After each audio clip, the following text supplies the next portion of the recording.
Welcome back to my channel, and this is today we're going to be doing the struggle series part 3, limited sight distance.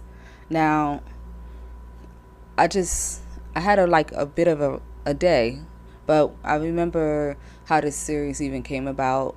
Even this part 3, I was having a tough time throughout May, and I was in the car and I was just praying to God, like, what is happening, like what's going on with me, and why am I going through all this.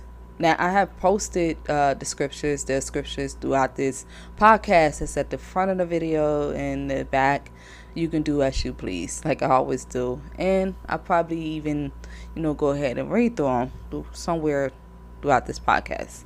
Now, I was driving up and I came to the sign and it said limited sight distance. And God was like, you are struggling with limited sight distance. And I was like, I'm not understanding. And God was saying that, you have these promises that He gives you. And there is some promises you're just gonna run into them. But then there's other promises that you are going to have to fight for it. And most people get upset with God's timing, but Paul even writes in the Bible, and it is mentioned why God's timing is, He's not being slow. He's being gracious and merciful for you. Like, it's His grace over you that is why He has a set time for this. This is why you need to be in tune with Him, because He already has it mapped out. There are stops along the way where you're going to come across and it's going to feel as though it's not making sense. And that's only because, like, there's sometimes you can get rerouted, and you will get rerouted. Is a couple of reasons. One is because you're not listening to something you're doing, or if you have a partner, something your partner is doing, and then there's somebody praying and you're close by, or either there's somebody praying and the person that's close to them is not listening and you're the closest, and you can hear from God and He needs you to go. So there's few reasons why you can get rerouted. And another thing that I warn against is be very careful of wanting to jump through seasons and skip steps, because every step is necessary, and you don't know. With limited sight distance, you don't know what that step is going to be necessary for. So please, I know it's a wonderful thing because you're struggling, but you don't know what you're going to need, that lesson that you're going through right now, or whatever season it just looks bad for you, or you don't know why. You won't know why until you come out on the other end. But you need to be mindful of being deceived. And with limited sight distance, it can cause you to fall into this bad trap of deception. And if you continue going down this road, it just causes a bad infection of deception, which it just gets all into your spirit. It's everywhere. It's like everywhere in your life. And then you're like, why is things not going the way that they should be going? And the reason for this is due to the fact that you are struggling with limited sight distance. Now remember, God has a timing, and it's just for Him. Like, it's for us to obey this timing. And anytime you get frustrated, please acknowledge that with God is there, Jesus is there, the Holy Spirit is there. Please voice that with them and allow them to help guide you through why you are struggling with either stress, anxiety, worry. You are human, that is true. But another thing too, don't allow nobody to keep telling you this. I hear it a lot too, that nobody's perfect.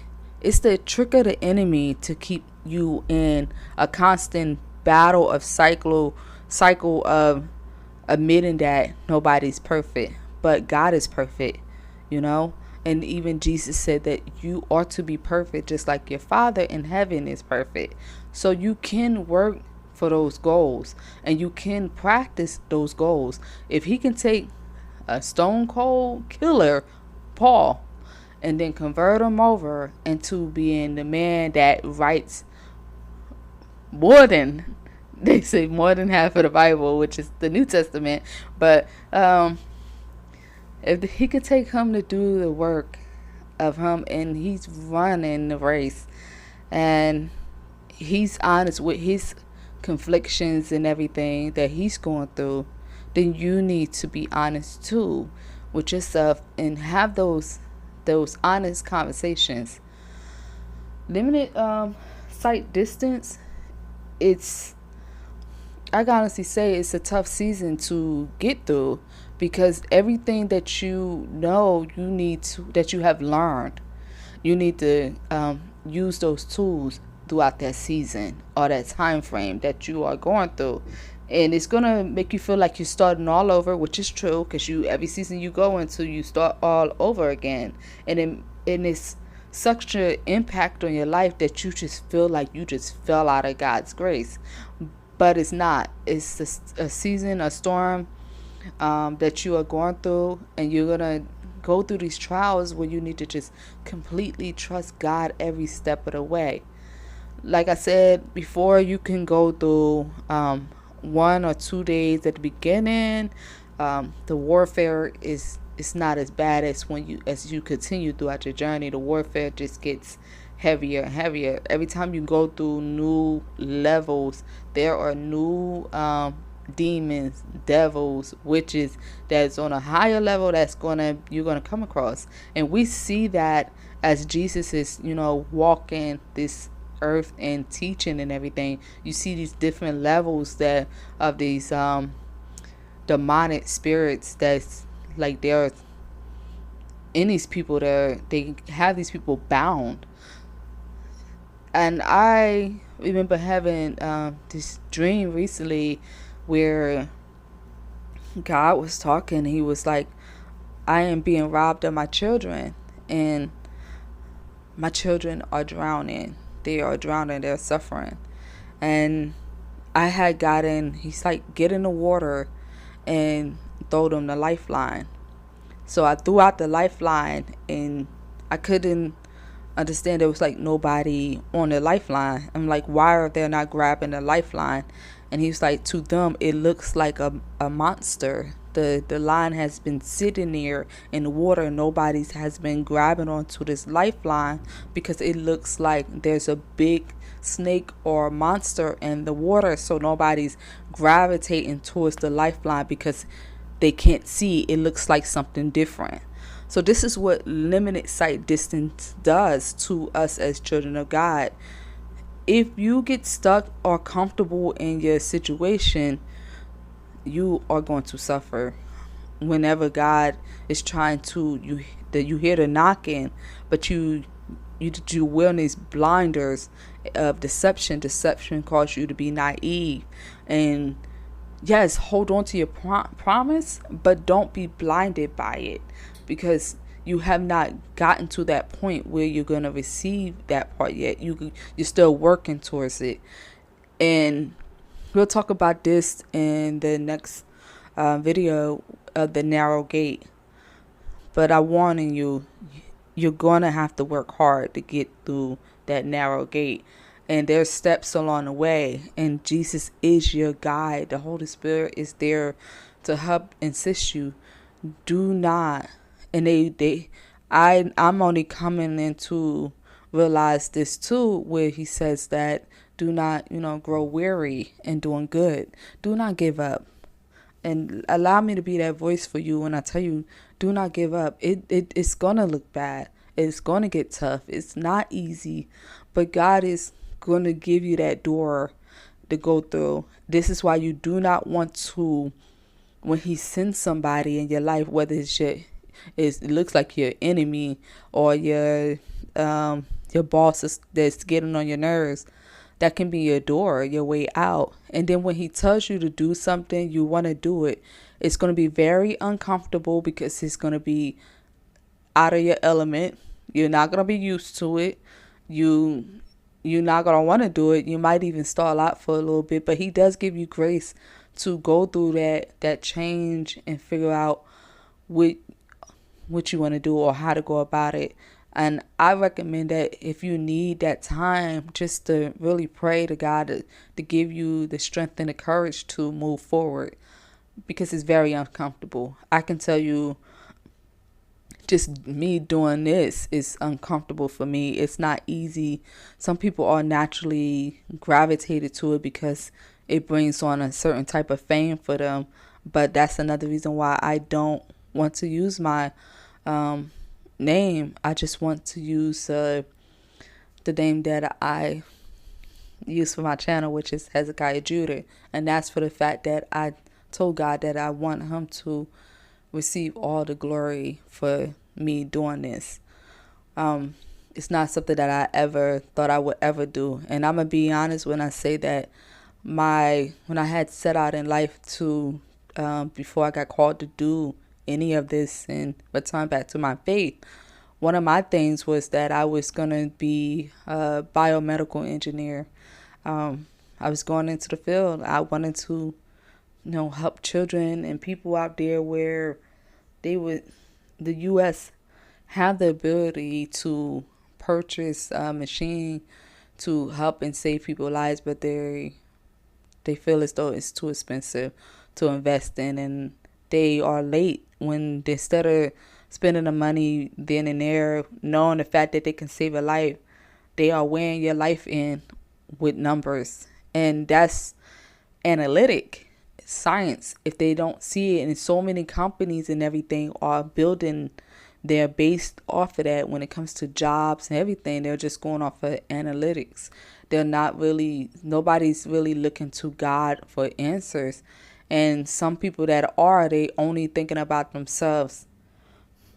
So limited sight distance can cause you to fall in that trap of only thinking about yourself, when Jesus tell you to love your neighbors, you pray for your enemies, and that is the true way of being a children of God.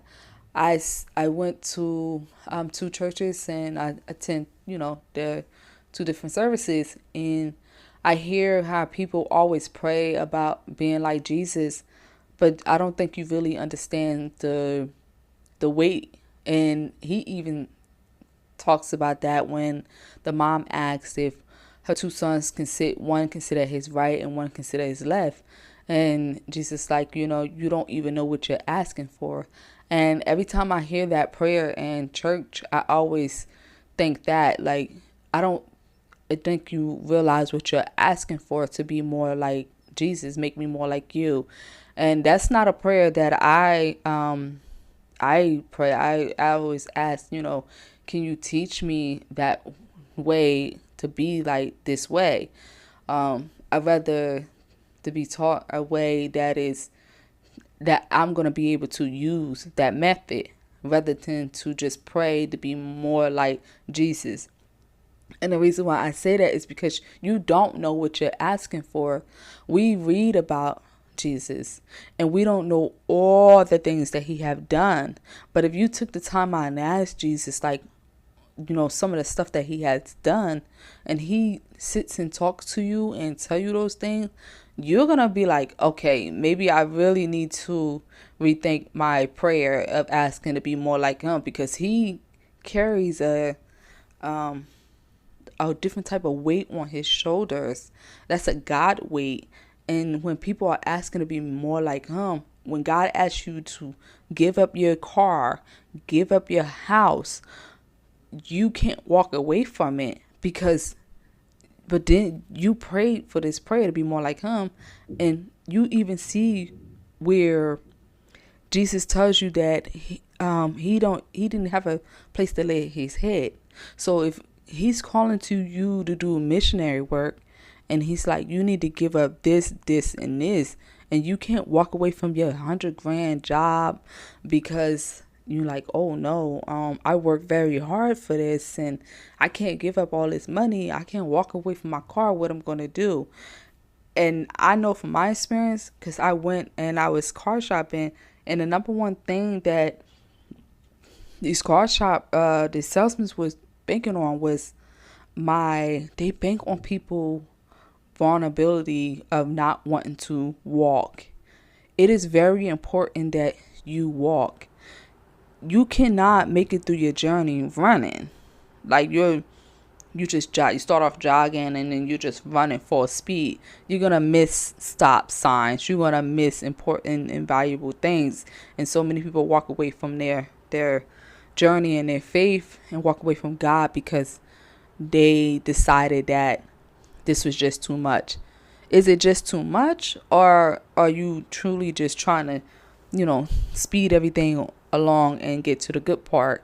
And it sounds good in church when they tell you you can jump seasons, but I wouldn't recommend you wanting to jump seasons because you're going to miss something very important on your journey that you're going to need for that future. And then when you get to that future and that hard season, you're going to feel like you just ran into a brick wall and everything stopped. And then you're going to completely shut down to the point where you can't even help yourself to get up in the morning to take a shower. So it is very necessary for you to not wanting to speed. Now, when you have limited sight distance, we all know this. You in snowy weather, foggy situation, you only can see what is exactly in front of you. But can you still believe when all other options have failed for you? Can you still trust and have hope when everything around you is falling apart? Can you still hold on to your faith even when the enemy is accusing you of something? Because the enemy accuses you every step you get. He's pulling out facts. It teaches you in Job even shows you this, and the enemy is searching the earth, right? He's looking for God's best, and he will have no problem going to heaven's court and accusing you and before heaven's court and saying, oh, you are guilty of this or that. And he has evidence. He's bringing evidence to God. Like, yeah, if you take this from this person, they're going to fall apart and they're going to walk away from you. But God does things for a reason, and he got you. So if you truly trust that and believe that, but I can't help you. And I love this too, because God tells you this too. If your faith is not firm, I cannot make you stand firm. Like, if you don't have trust in me, I can't make you have trust in me. If you don't have faith in me, I can't make you have faith in me, because you have the right to free will to believe whatever you choose to believe. But I tell you this much, in Romans chapter 1, verses 28 to 29, and this is out of the NLT version. It goes, since they thought it foolish to acknowledge God, he abandoned them to their foolish thinking and let them do things that should never be done. Their lives became full of every kind of wickedness, sin, greed, hate, envy, murder, deception, malice behavior, and gossip. So, and then you have, I was out and about, and I want to also throw this in there too. From Proverbs chapter 3, we have 27 and 28 from the NLT. Do not withhold good from those who deserve it when it's in your power to help them. If you can help your neighbor now, don't say come back tomorrow and then I'll help you. So your foolish thinking can have you thinking greed in your own way, and your neighbor is suffering, but you have it within your power to help them get a job. You have it in your power to assist them, but your greed and your way of thinking, this is where I tell you the good and evil of the knowledge of good and evil. This is why I warn against that too, because your good behavior, where you thinking, no, I need this for a rainy day, and God is trying to tell you, no, your neighbor needs it next door, give it to them. And so many churches, they are really big about this building, and thing, and I don't understand this whole building thing. Like, God just ran out of resources for you to help you get a building. There's other ways than methods of getting a building versus somebody sitting in your one of those seats after struggling and you're not willing to help them. You have these pastors that have millions and millions of dollars, and it's like, why are you hoarding something that is supposed to be given? And you should not do this. If somebody's in your in your membership, that's what they have it for, membership. Forgive me for that, but somebody's a member of your church and they need assistance. So many people like looking to the government, and the government has broken down all these rules and regulations on you getting these food stamps and requirements of you getting a job and everything. And I would say, don't look to man. Do not look to man. Pray. I don't care if it's taking you 30 days to pray about something, but God always gives you a heads up. If you're listening to God and you're a child of God and you're like, I'm underneath him, God never fails you. So he's going to tell you, like, this is going to come up and this is what's going to happen. Just stand strong. Allow the wind and the storms to continue to blow. Jesus is there, and he has given you the tools to go through that season. Now, for me, I just always revert back to him walking, and I'm like, now I understand why Jesus walked everywhere. It helps when you are walking. Then you don't see him running. That's why I'm like, just don't want to take this journey and thinking that, oh, I'm too old or something and I feel like I gotta run a race. You're gonna need to relax too. In Luke 12 verse 8, it's out of the NLT version as well. All these scriptures are going to come out of the NLT version. But he said, I tell you the truth, everyone who acknowledges me publicly here on earth, the Son of Man will also acknowledge in the presence of God's angels. That's very important. That's why I always tell people, I don't understand this part where people really don't believe in Jesus, or they have a problem believing between the two of Jesus and God. They don't really talk about the Holy Spirit like that. They'll say, I'm spiritual, which is annoying because I don't understand it. And I would tell a person, like, if you tell me that you're spiritual, I don't understand it. You're going to have to explain that part to me. And I have come across more guys than females that have a problem between God and Jesus. They just, I don't know what is with their brain, or why they're having trouble with the belief of Jesus or facing Jesus. I don't know whether it's fear or what it is, but I have had these conversations, and that's number one thing that comes up is they're struggling with Jesus. And there's a whole like religion, a few probably religions out there that they don't believe in God because they cannot get past Jesus. And I find this so odd is that this man died for you, but yet you are struggling with the fact that he died for you. And he loved you that much to care to get up on a cross for you, but you're struggling with that. And I'm not even gonna lie to you.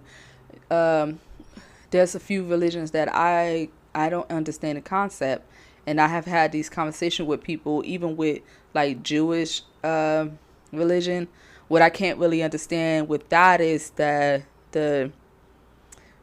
300 and something rules. Like, you can follow all those rules that was in the Old Testament, but you just can't get past Jesus. Like, you just gonna just bluntly obsolete him.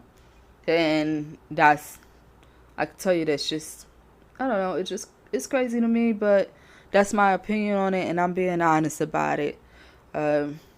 Now, I love the fact that, in the reason why I say you can help a friend today, Jesus did this.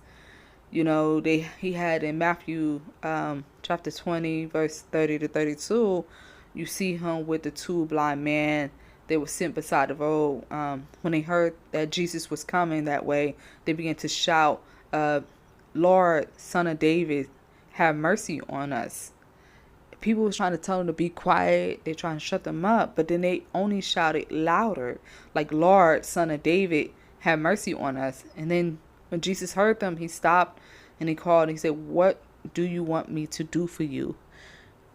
If you are calling for Jesus, he's going to respond. He's going to ask you, what do you need me to do for you? And yes, he's going to step down in your situation, but you got to be serious enough and honest with yourself. Do you really want him in your situation, or do you just want him for the time being? And I love how another pastor describes it as you being a vampire. You just want his blood, and that's that. But I tell you this truth, and I'm not lying to you on this one, when they said that it's three heavens and the angels. Judgment Day, people like, just no. Let me tell you something. Judgment Day can be any day for you. Nobody knows the time and date because we're not all on the same schedule for Judgment Day. So Judgment Day can be tomorrow for you. And the angel will throw you in hell. All them people that's like, I'm going to hell and they okay and they cool with that.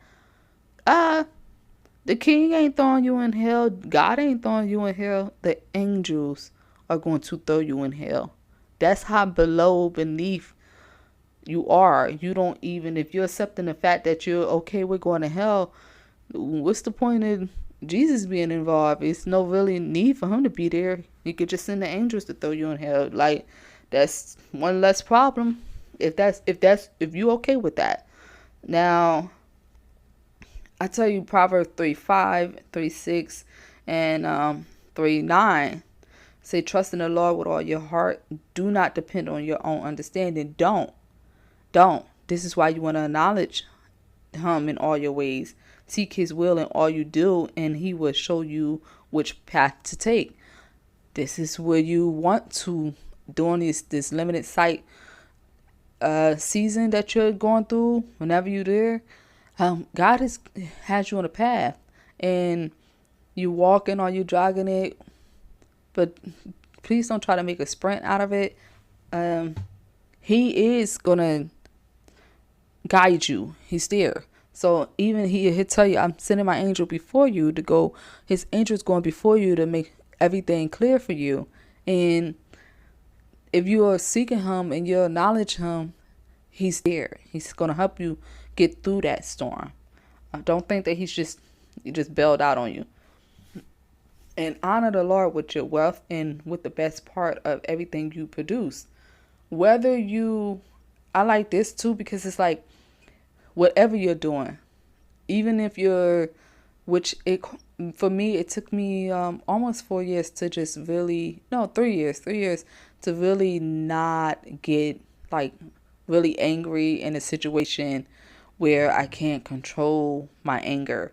You need to watch it too. So now I just really, it's like, take a step back when people are like, you have any response? Do you have any questions? And if I'm like angry about something, or I know that I really don't have nothing good to say, I just say nothing. It's better for me to not say it or react on it.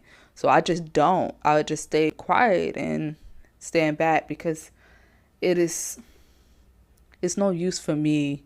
I just have to let God just do his thing for that. I tell you this, Hosea 13:4, it tells you, I have been the Lord your God ever since I brought you out of Egypt. You must acknowledge no God but me, for there is no other Savior. There is nobody that's coming. In that storm, God will, when he tells you help is on the way, he is going to send somebody. But don't expect the person that you want to show up. Just be grateful that he's sending help regardless to come assist you. And that's fine. Be thankful, be grateful with all your heart. And don't Don't get stuck.